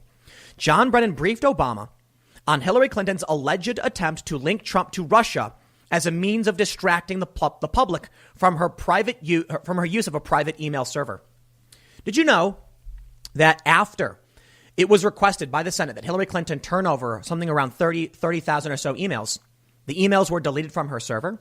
And she says, well, they were supposed to have been deleted a long time ago. And the company that handled it was just on track to delete it. Did you know that Hillary Clinton's people smashed cell phones with hammers? Did you know that many people who are implicated in Obamagate, many of these people who were investigating Trump over the Russia scandal, even though many of them knew Hillary Clinton was accused of making the whole thing up, they wiped their phones. The Mueller probe, as John Durham and Bill Barr, I should say John Durham, the Durham investigation, is seeking to understand how Russiagate started. Many of the people who are involved in the Mueller probe erased their cell phones. What is going on? Why are they destroying evidence? This is crazy stuff, man. Check this out. They said the documents, which include handwritten notes from Brennan, were released to the House and Senate Intelligence Committees yesterday at the direction of Trump, Ratcliffe said in a statement to Fox News. Brennan's notes were, however, written prior to his briefing with Obama on the matter. A source familiar with the documents said, we are getting additional insight. Here's a quote. We're getting additional insight into Russian activities from Redacted. Adding, cite, summarizing, alleged, approved by Hillary Clinton, a proposal from one of her foreign policy advisors to vilify Donald Trump by stirring up a scandal claiming interference by the Russian security service. Most of the detail was redacted, but in the margins is stated JC, Dennis, and Susan, which some have said could be referring to, respectively, former FBI Director James Comey, former National Security Advisor Susan Rice, and Obama's Chief of Staff Dennis McDonough. Brooks Singman reports for Fox News. This is coming as a breakdown from Just Security. And as I said, there are several journalists at Just Security who I believe are actually biased. But there it is. It's important to point out these are allegations. And apparently the source of these allegations are from Russian intelligence sources. So naturally, Brennan yesterday accused Ratcliffe of selectively declassifying the documents and memo to advance the political interests of Trump and close Republican allies. Speaking in an interview with CNN's Jake Tapper, these were my notes from the 2016 period when I briefed President Obama and the rest of the National Security Council team about what the Russians were up to, and I was giving examples of the type of access that the U.S. intelligence community had to Russian information and what the Russians were talking about and alleging. I'm going to stop right there. If that's true, and the Russians believed that Hillary was trying to frame Trump and them, why would the CIA disregard this? If they're saying they had access to Russian information, then it sounds like the Russians weren't ceding the information to America. The Russians actually believed that they were being set up along with Trump. Now, I'm no fan of Russia. I think Russia's interfering. I just don't think their interference is all that big of a deal. Like, it's not particularly successful. They overtly interfere with Russia Today and Sputnik. They just pay to produce news to influence the U.S. Call it what it is. I wouldn't call it Russian propaganda. I would call it news that benefits their perspective and their goals. Propaganda, in a certain sense, I guess you can say is fair. But in this regard, it sounds like we knew, the United States knew Russia was talking about this, not lying about this. In which case, why did they investigate Donald Trump if they knew the source of this could potentially be Hillary Clinton? I wonder. Brennan made clear, they say. He also pushed back on the CIA memo revealed, which claimed that Clinton's actions were a means of distracting the public from her use of a private email server, stating that if in fact what the Russians were alleging, that Hillary was trying to highlight the reported connections between Trump and the Russians, if that was accurate, and a big if, there was nothing at all illegal about that. Let me stop you right there, good sir. Why would the Russians, who are actively colluding with Donald Trump, according to this guy, be shocked that Hillary Clinton is accusing them of colluding with Trump to distract over their email servers? If the Russians knew that they were colluding with Russia and then heard this, wouldn't the Russian intelligence say Hillary Clinton is on to us and she's figured it out? Or are they suggesting the Russians knew the CIA had infiltrated Russian intel and had access to the information, so they staged a fake claim in their own documents? Now you're getting too crazy for me. The Mueller probe did not find evidence of collusion. So what is the logical conclusion? There was no collusion. And the actual claims were made up by Hillary Clinton. The CIA knew this, or at least they knew the allegations existed. And instead of investigating Hillary and stopping this lie, they went after Donald Trump. Talk about insanity. Talk about October surprise. We'll see if anything actually comes of this. I really doubt it. But as a media critic, you know I wouldn't sit back and just read these claims. Now, this is, look, I got to give my respect to Just Security because they cite Fox News and CNN, giving you the right's view, saying here's exactly what it is, and the left's counterpoint where they interviewed Brennan. I'll also say, Brennan added, John Ratcliffe and others are trying to portray this as unlawful activity that deserves follow-up investigation by the FBI. No, it was a campaign activity, he added. Perhaps that may be, in which case, it's fine. Hillary Clinton was accusing Trump of Russia, whatever. If the Russians believed in their own intelligence that it was a lie and Hillary Clinton was staging it, and they knew the Russians believed this, did they never stop to ask, maybe the Russians aren't really colluding with Trump because they seem surprised as we are by this intel? And if it was just campaign activity, why did they move forward with an investigation of Donald Trump? It makes you wonder. Let me show you how the media is handling things, though. Take a look at this story from Business Insider. Trump's spy chief declassified a slew of documents that national security veterans say was part of an effort to boost the president's Russia claims. Epic headlined there, Business Insider.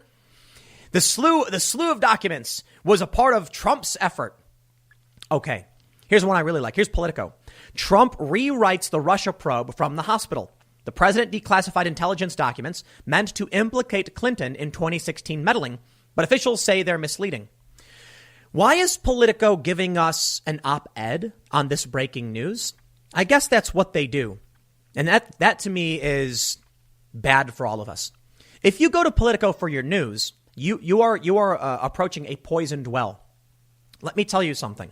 My effort here and why I highlighted just security is that they use Fox News and CNN. I am trying not to give you just Fox News's or just CNN's.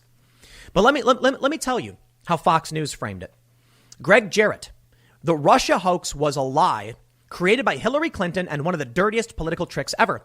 The genesis of the smear came from the then presidential candidate herself. Full stop. That is not the story. The story is that Russians believed Hillary Clinton was lying about this to distract the public. The CIA apparently found out about it, briefed Obama, and then instead of saying, hey, it sounds like this isn't true, decided to investigate Donald Trump for several years, or that was the FBI, sorry, but the federal government did. And there's still a lot of evidence to suggest that the Obama administration, knowing this, whether it was true or not, went after Trump, and it was unjust. The Russiagate investigation, all of that stuff was a hoax. I'm not saying it was a hoax in the sense that we know for a fact Hillary Clinton staged this, like Fox News is claiming in this op-ed. And to be fair, it's an op-ed from Greg Jarrett. The actual story from Fox News is fairly good. They just say DNI declassifies Brennan notes. But, you know, I'm not saying that it's definitively a hoax from Hillary Clinton. That's what I'm trying to clarify. I'm just saying that you actually have evidence to suggest Biden, Obama, they moved forward with the Russiagate investigation after the fact, knowing full well the Russians didn't believe it. The Russians weren't colluding with Trump, and they went after him anyway.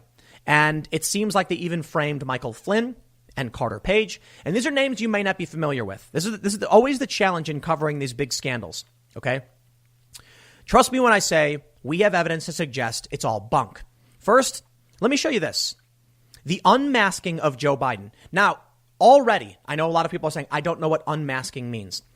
When the U.S. government spies on someone, if they accidentally capture an American citizen who has a Fourth Amendment right to not be spied upon, they mask their name. So let's say you have a Russian individual who's being spied on because the U.S. can spy on foreign individuals. But that Russian individual is talking to an American. They mask the name of the American to protect their privacy. What ended up happening was in their spying efforts of the Russians, they found that an American was talking to them. Joe Biden requested the name of Michael Flynn to see who was talking to the Russian ambassador. This coincided with the same time someone leaked Michael Flynn's name to the press. And we also have evidence to suggest that Joe Biden, Comey, Obama, Sally Yates, high-profile members of the Obama administration had a meeting where they were discussing how to get Michael Flynn. Michael Flynn was Donald Trump's national security advisor. Interestingly, in FBI notes, they said, what's our goal with this? To prosecute or get him fired? And that should be the biggest red flag in the entirety of the scandal. Get Michael Flynn fired. What kind of FBI investigation seeks to take someone's job from them? I thought they're supposed to be investigating wrongdoing. So this is why the unmasking issue is significant. Somebody leaked Michael Flynn's name to the press. It was the same day Joe Biden requested the name. It could be because Joe Biden saw the story in the press and then wanted to double check. But it's also possible that he's the one who leaked the name. We don't know for sure. But it is circumstantial evidence of potential wrongdoing. I say potential. This story is difficult to break down. I'll leave it at that. But let's talk about what's still going on with the Russiagate stuff. They haven't stopped. Okay, even with this new evidence suggesting that Hillary Clinton may have been the one who faked the whole thing. Let me remind you, Russiagate was not true. The Mueller probe found no evidence. It was all debunked. And there was probably some stupid behavior from the Trump campaign, but nothing that reached the level of a criminal conspiracy to work with a foreign government. Nah, none of it. Why did they move forward with it? Why did they move forward with the investigation, having known that Hillary Clinton was accused of just making it up? Why are they still pushing it? Adam Schiff, sees rise in Russian disinformation as Trump attacks mail-in voting.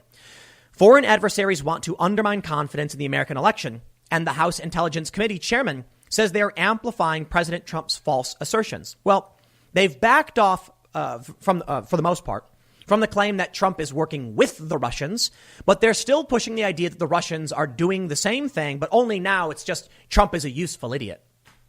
At a certain point, we have to say enough. Enough with the Russia stuff, man. I'm not believing it. Here's an interesting story that goes into the heart of the Russiagate hoax, Obamagate. Michael Flynn transcripts released, calls with Russian diplomat detailed. This is the most important aspect of why it's messed up. Joe Biden unmasked Flynn. It's why it's messed up that Michael Flynn, Trump's security advisor, was ever prosecuted in the first place. It turns out, at the time that Donald Trump had won the election and they were transitioning to the White House, Michael Flynn, who was national security advisor to Trump, asked the Russian ambassador not to escalate sanctions with the U.S. That was it. And according to many progressive journalists, honest ones, anti-war journalists, they said that's well within the role of an acting national security advisor, acting in the sense that President Trump was he was president-elect at the time, not the actual inaugurated president. Why did they threaten Michael Flynn with the Logan Act? Which has never been used before. Why did they go after him for lying to the FBI when he wasn't even in a formal investigation with the FBI? It was sabotage. He was in his normal course of duties. And more importantly, amid all of this, why aren't we getting more attention on this story? Hunter Biden, Joe Biden's son, received $3.5 million wire transfer from Russian billionaire, Senate report. What do the Democrats and the media say? Nothing, no big deal. This is why I ask you guys to share the video. Because I know most of you probably know this. But do your friends, do your family, do they know that Joe Biden's son received $3.5 million from a Russian billionaire? Have they ever stopped to ask why that would be? They ever stopped to ask, look, I know they don't understand it, but now hearing it, will you stop and ask yourself, who was really colluding with Russia? Was it Donald Trump? No, the Mueller probe found nothing. What about Joe Biden's family taking money from Ukraine, taking money from Russians? It makes you wonder, doesn't it? The New York Post says Hunter Biden received a $3.5 million wire transfer from Elena Baturina, the richest woman in Russia, and the widow of Yuri Luzkov, the former mayor of Moscow, Senate Republicans revealed in their report.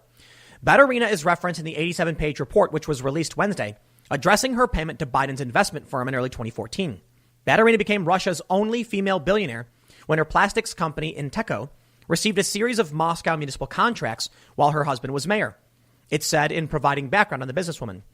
The report described her involvement with Biden as a financial relationship, but declined to delve deeper into why the wire transfer was made.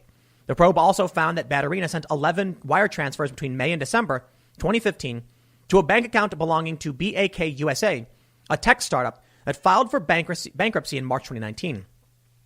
9 of those 11 wire transfers were first sent to Rosemont Seneca Partners, the investment firm founded by Biden and Chris Hines, stepson of the former Secretary of State John Kerry, before being transferred to BAK USA. I'm going to stop right there. I don't know what that means. Maybe Joe Biden's son didn't do anything wrong. That's fine. But if we're going to launch a years-long probe of Russia and collusion based off of rumors that bore no fruit, isn't it fair to say that we should at least investigate what's going on with Ukraine, Burisma, Hunter Biden, this $3.5 million transfer? I mean, come on, man. If Donald Trump appearing on TV and saying, oh, Russian hackers, if the DNC email leaks, if that was enough to warrant this investigation into Donald Trump, isn't this enough to warrant an investigation into the Democrats? Well, right now, John Durham is investigating the origins of the Russia probe. And we've already had one indictment of an ex-FBI lawyer who altered evidence, essentially framing Carter Page, who worked for the Trump campaign. So we know there has been impropriety. A lot of people on the right think there's going to be a perp walk and you're going to see Obama and a bunch of these individuals, walk away in cuffs. I do not believe that will ever happen. I think Hillary Clinton will not be getting arrested. Barack Obama won't. But I do think there's going to be low-level FBI agents, CIA agents, and other feds who are going to face serious consequences. What's astounding to me is that you can have an FBI agent actually text another FBI agent that they're shocked Trump is winning. We won't let this happen. We have backup plans or we have insurance. And then they lead the investigation into Trump's people on bunk charges. That actually happened. That was Lisa Page and Peter Strzok, FBI agents. And now these people are being venerated by left-wing media as if the Russiagate thing was true.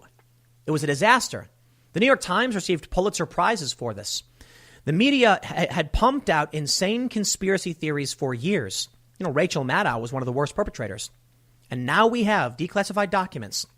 Before it all started, there was reason to believe, maybe not good reason, but there was reason that Hillary Clinton faked the whole thing and put our entire country through this because it was her turn. Talk about not respecting a peaceful transfer of power. That's what we've seen so far. Now, what this really means in the end, I can't tell you. Who gets arrested? I don't think anybody for the most part. But I think it shows us that everybody's playing dirty. Donald Trump could declassify everything, and apparently that's what's going to be happening. And I want to see the documents. The Democrats seem to have been playing fast and loose and playing dirty politics. We know this because there was an FBI lawyer who removed evidence to implicate Carter Page. Carter Page, again, so much context here, was actually a source for the federal government, I believe for the CIA. And the FBI lawyer removed that context so that they could get a FISA warrant against him and spy on him. When Trump said his campaign was being spied on, the media called him a liar. He's making it up. He's crazy. Turns out it was true. And then they argue semantics. What does it mean to be spied on? So what's happening now? Man, I don't know for sure. But I do know we have absolute circumstantial evidence of impropriety from the Biden family. Now, maybe we don't blame Joe Biden for the sins of the son. If Hunter Biden is using his family name to get favors and make money, it's not really Joe's fault. But I think it still warrants some kind of initial inquiry, maybe not a probe, maybe not an investigation. But isn't it strange that Joe Biden interfered in Ukraine, getting a prosecutor fired, and it turns out that prosecutor had an open investigation into the company his son was a board member of? That should be enough, shouldn't it? Apparently not to the media, and apparently not to the Democrats. They're going to act like nothing happened. Even though now we have evidence to suggest it may have been Hillary Clinton who did the whole thing, they're just saying, Trump's making it up. Man, two-tiered justice. I am extremely worried about what happens if Joe Biden wins and the establishment is given the reins again and they start making appointments and giving power to their cronies to manipulate the system where we will then have no justice.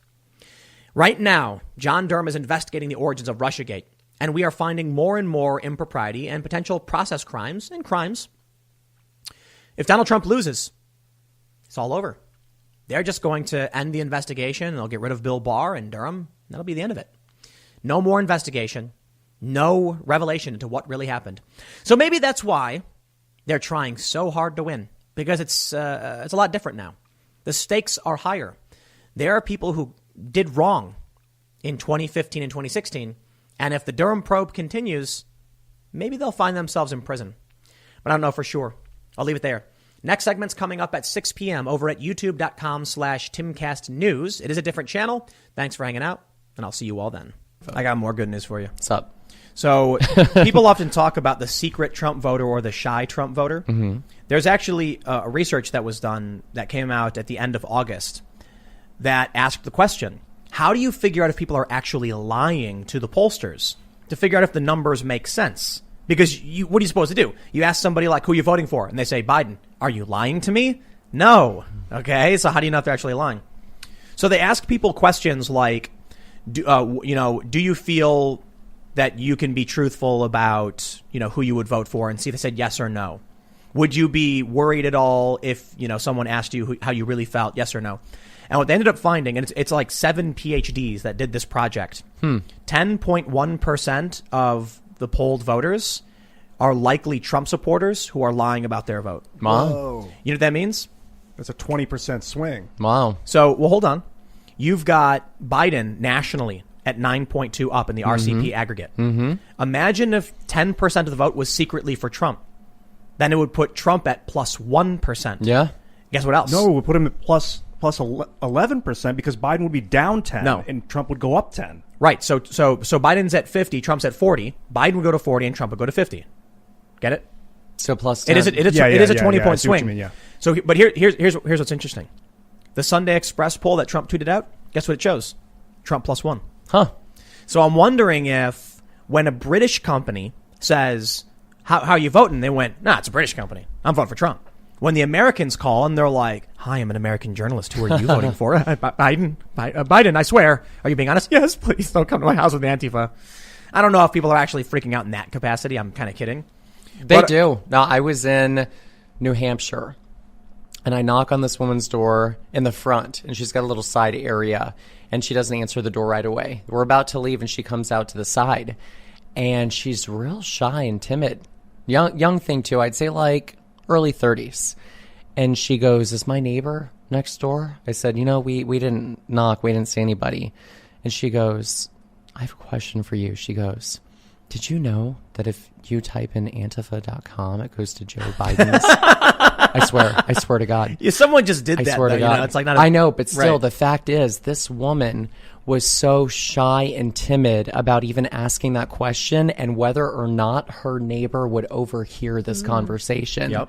And I just said back to her, the reason why I'm supporting President Donald Trump is because I want law and order.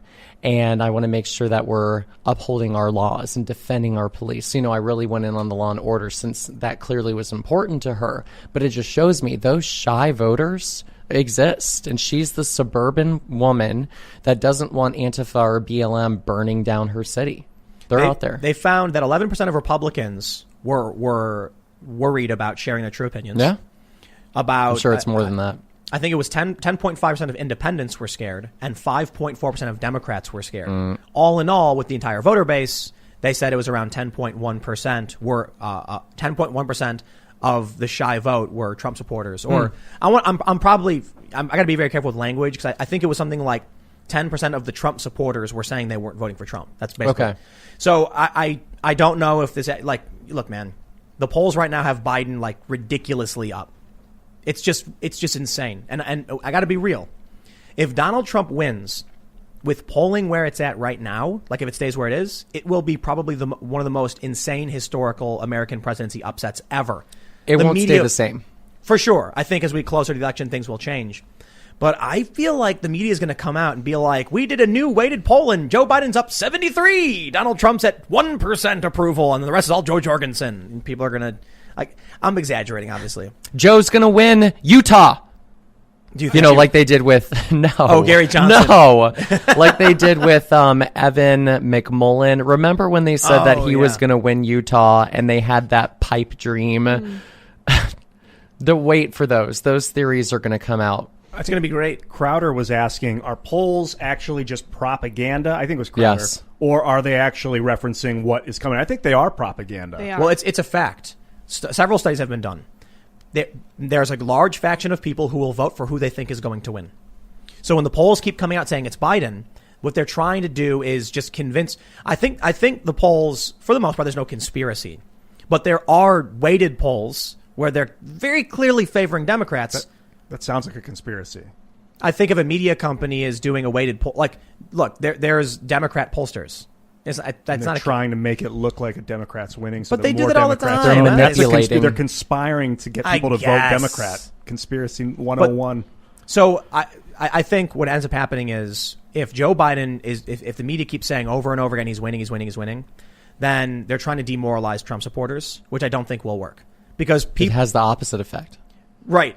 People I think Trump supporters don't care about the polls for the most part. I think voting for Donald Trump is an FU to the establishment. So it's like that you have that one opportunity to tell Joe Biden and the Obama administration to shove it, and it's hitting that that Donald Trump button. Mm-hmm. That's what people want. I feel and the media too, because I really am sick. Okay, man, I've been ranting on this nonstop.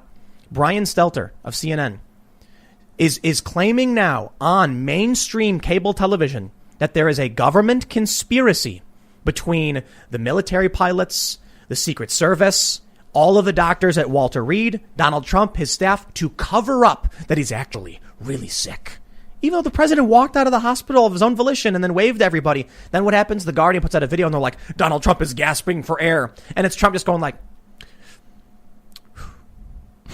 he's like standing there and he like opens his mouth, takes a breath. He's like, and then he waves and they're like, oh, he's gasping.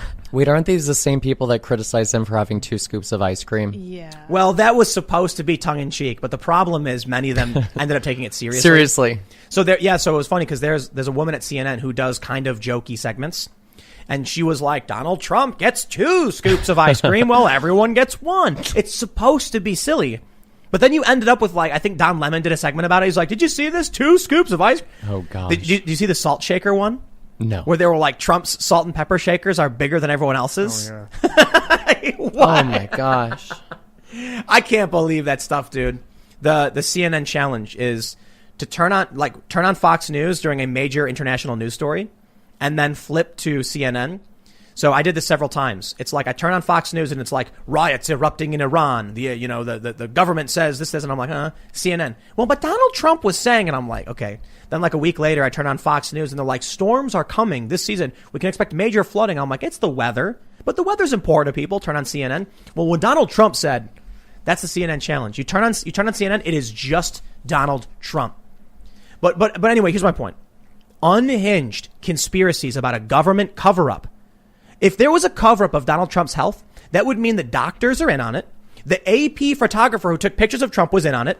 The pilots of the helicopter was in on it. The Secret Service, they're all in on it. There's no conspiracy. Trump was just not really that sick. He went to the hospital because he's the president, and they were like, well, he's got some mild symptoms. He should go to the hospital. And now they're pumping that out with impunity. Social media doesn't care. They let him do it. So that Donald Trump button isn't just about Trump. It's about the entire establishment, the Democrats and the media. Oh, yeah. I mean, like, when you vote for Donald Trump, I take extreme pleasure in knowing that I'm voting against Joy Behar, Alyssa Milano, and Jim Acosta. Like, all at once. Like, that, I already voted early and in person, so my vote is locked in. Oh, yeah. I voted with mom and dad. Oh, heck yeah, dude. Can you say where you're from? Do people know where you're from? Oh, yeah. I live in Fairfax, Virginia. I voted in Northern Virginia. Right on. So there, you can. I didn't know you could do that. You can go vote in person early and in person. Oh, maybe I should do that. Voted at the Fairfax Government Center. Yeah. Virginia? No. Back in Jersey. Okay, because Joycey, governor up there, he's doing some mischief. You guys only get to vote by mail, by the way. However, to everybody in Jersey that's watching, don't send it through the USPS. You can drop off your ballot in person at the drop-off box. And then that way you're still kind of voting in person. One of the big problems, though, is that you got to know all the rules for how the mail-in ballots work. Oh, it's so tough. And people have never done it before. No. So, like, I was actually watching John Oliver, which is the weirdest thing, okay? Oh.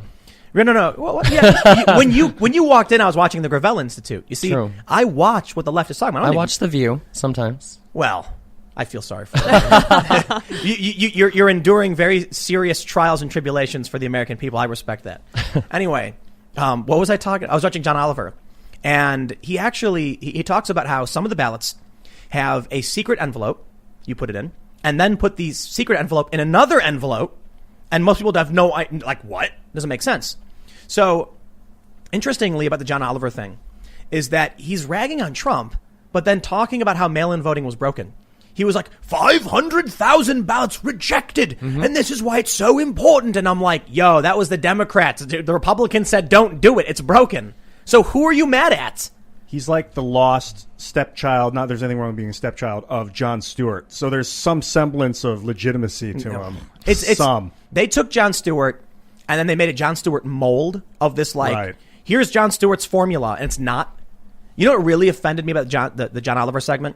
Is that he was like, in 1980, people actually started showing up to polls with revolvers and armbands to guard, the Republicans sent them out. And he's like, which is basically what the Nazis were doing with revolvers and armbands and threatening the polls. And then it shows like Germany, like with arrows pointing to Poland. And I was like, bro, they didn't have revolvers. They had Lugers.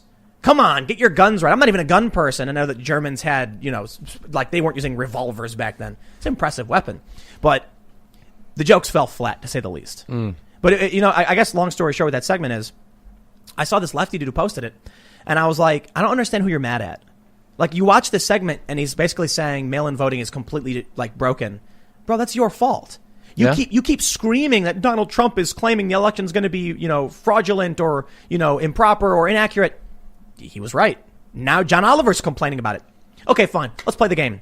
Trump said without evidence, and John Oliver said, also without evidence apparently, that mail-in voting is going to have problems.